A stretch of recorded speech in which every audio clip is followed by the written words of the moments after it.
আসসালামু আলাইকুম। আমি অনেক দিন যাবৎ মুরগি পালন করি, তবে শুরু থেকে একটা ভুল করে আসতেছি। যেই ঘরে মুরগির বাচ্চা ব্রুডিং করি, আবার সেই ঘরেই মুরগিগুলো বড় করি।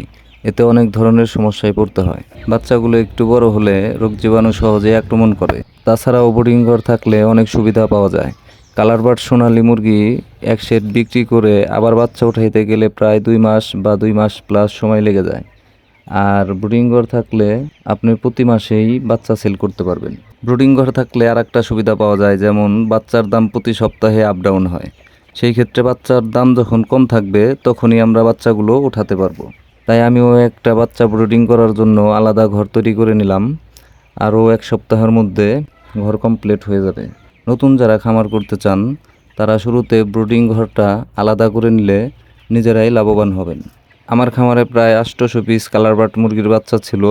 অর্ধেক বাচ্চা বিক্রি হয়ে গেছে, আর বাকি বাচ্চাগুলো এই সপ্তাহেই বিক্রি করে দিব।